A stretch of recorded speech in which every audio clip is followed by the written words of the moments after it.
Hey guys, so 14-week video, one day late. Sorry, I'm kind of sick. I took a lot of cough drops and cough syrup, so I'm able to actually talk through the video. Before you say anything about how messy my hair is, this how it naturally looks, like that. Yeah, so, this past week, symptoms have been the same. Fatigue, joint pain, nausea, it seems like lactose intolerance. I have a doctor appointment on the 21st, one day before my next video. I think we'll be setting up an ultrasound at that appointment. So I guess we'll see. That's my son making a noise down there. He's on the low this week, so the fatigue's not so fun. I have felt flutters fairly regularly the past couple days, but none today. It kind of hurts, so then I'm just going to move on to the question. Stop it.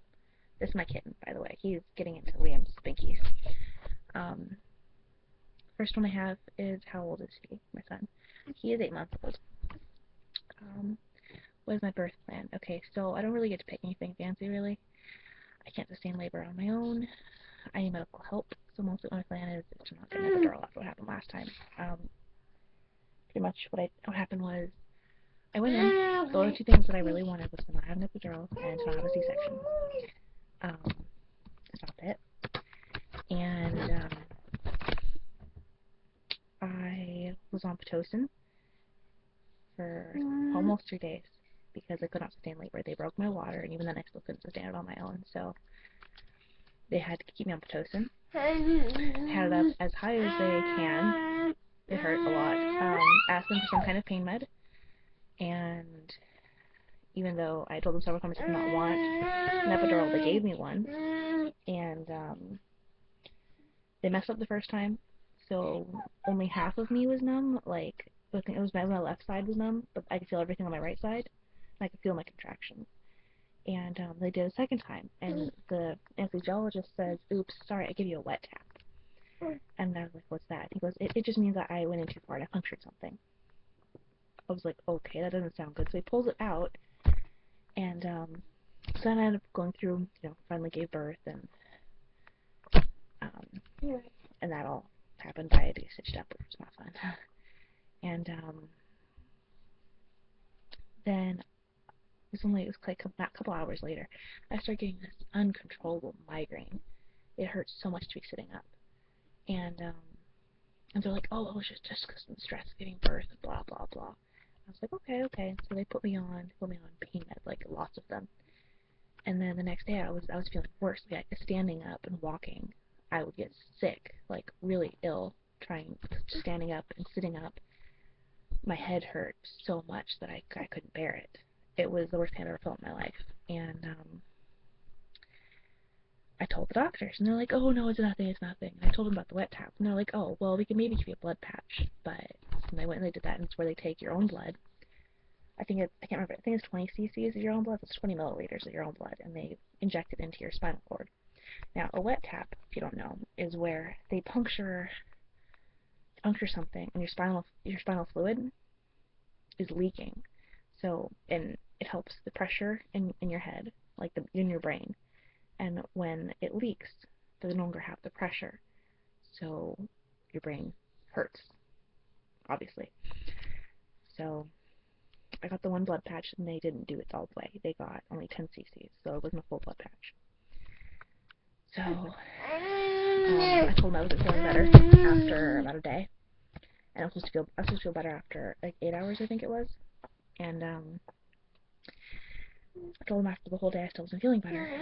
So they ended up sending me home with migraine pills that I found out later were not safe for breastfeeding on, and a bunch of pain meds. So you can imagine a new mother on pain meds, migraine pills, can't sit up, can't stand, can't walk around, taking care of a newborn. So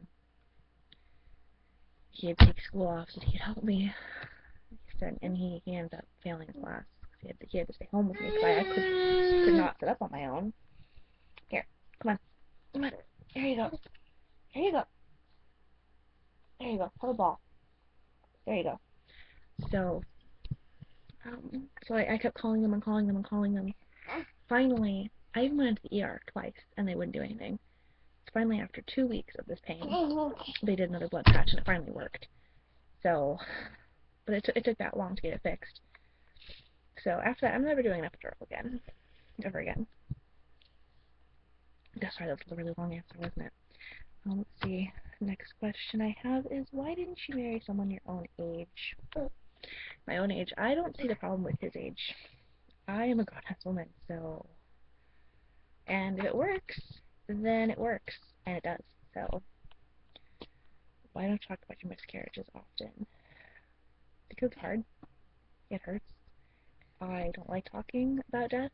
I've had a lot of death in my life. My grandma, who's the person I was closest to, I lived with her, and she died January 2nd, 2 years ago. My best friend and boyfriend from high school, the anniversary of his death is today. And my grandfather that is dead. A lot of my friends are dead, actually.